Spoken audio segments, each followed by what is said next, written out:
আসসালামু আলাইকুম। আমি আসমা আক্তার। আমি ব্রাহ্মণবাড়িয়া সরকারি কলেজ থেকে বিবিএ কমপ্লিট করি।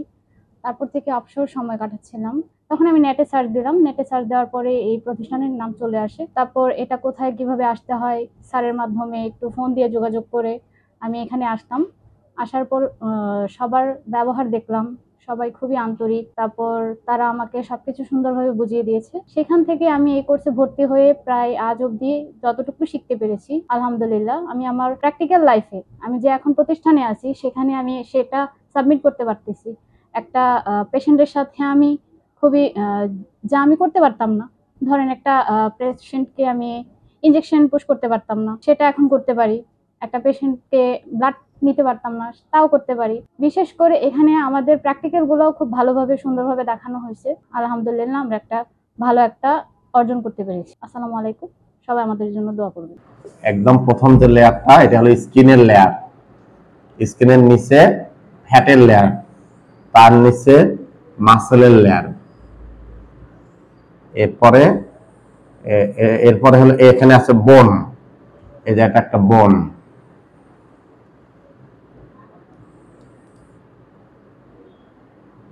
এই বোনের সাথে যে সংযোগ দিচ্ছে এটা হলো টেন্ডন। আর বোনের তো সম্পূর্ণ বোন না, বোনের মধ্যে আবার দেখবেন ফাঁকা জায়গা আছে। এই ফাঁকা জায়গাটার ভিতরে যেটা থাকে ওটাকে বলা হয় হলো বোন মেরু। তাহলে স্কিন, ফ্যাট, মাসেল, মাসেল হলো মাংসপেশি, টেন্ডন,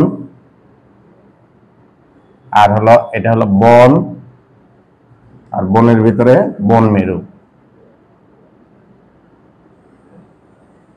আসসালামু আলাইকুম, আমি মোহাম্মদ আশরাফুল আলম। আমি যশোর থেকে ঢাকাতে এসেছি কেয়ার গিভিং কোর্সের একটা সন্ধান নিয়ে।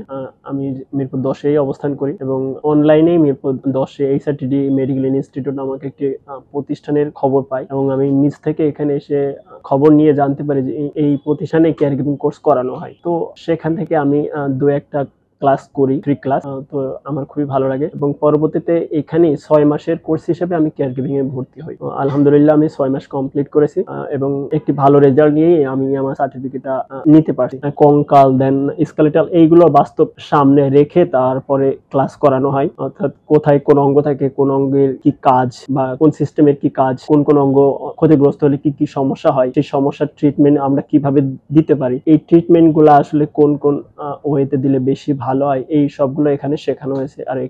আর আমি আমার ভবিষ্যৎ সাফল্য নিয়ে আপনাদের কাছে দোয়া প্রার্থী। আসসালামু আলাইকুম। আচ্ছা, 4 নম্বর কোশ্চেন হচ্ছে অ্যান্টি আলসার ড্রাগ কাকে বলে? দেখেন, যে কোনো অ্যান্টি মানে কি বিপরীত। আমরা বলি যে অ্যান্টি পার্টি আমাদের বিপরীত পক্ষ। তাহলে ড্রাগের ক্ষেত্রেও মানে ড্রাগটা যখন কোনো একটা নির্দিষ্ট অসুখের বিরুদ্ধে কাজ করবে, সেই অসুখের নামের আগে এন্টি বসে যাবে। যেমন হচ্ছে আলসার। আলসার তো এক ধরনের অসুখ মানুষের, তাহলে আলসারের বিরুদ্ধে কাজ করে, দ্যাট মিন্স আলসারকে ভালো করে দেয়, বিরুদ্ধে কাজ করে, আলসারের প্রতিষেধক হিসেবে কাজ করে, সেই জন্য সেটাকে বলা হচ্ছে অ্যান্টি আলসার। যে সকল ড্রাগ হচ্ছে হাইপার অ্যাসিডিটি এবং পেপটিক আলসার ডিজিজের বিরুদ্ধে কাজ করে। ঠিক আছে, এখন কথা হচ্ছে হাইপার অ্যাসিডিটি কি আর পেপটিক আলসারটাই কি। হাইপার অ্যাসিডিটি হচ্ছে, দেখেন যে কোনো মানুষ যদি বলে যে একটু বেশি তার মেজাজ চড়া, আমরা বলি না যে ও হাইপার হয়ে গেছে অনেক। যে কোনো বেশি বলতে আমরা হাইপার কথাটা ইউজ করি। তাহলে হাইপার মানে বেশি, আর অ্যাসিডিটি মানে অ্যাসিডিটি, আমাদের যে পেটে মাঝে মধ্যে অ্যাসিডিটি হয় সেটাই হচ্ছে অ্যাসিডিটি। তাহলে এই অ্যাসিডিটি পরিমাণ যখন বেশি হবে তখনই সেটা আমরা তাকে হাইপার অ্যাসিডিটি বলবো। এখন পেটে অ্যাসিড কোথা থেকে আসে, কেন হাইপার অ্যাসিডিটি হবে, তাই না? কোশ্চেন আসে। আমাদের স্টমাকে আমরা যে খাবারটা খাচ্ছি, প্রতিটা খাবার কোথায় যায়? স্টমাকে গিয়ে জমা থাকে।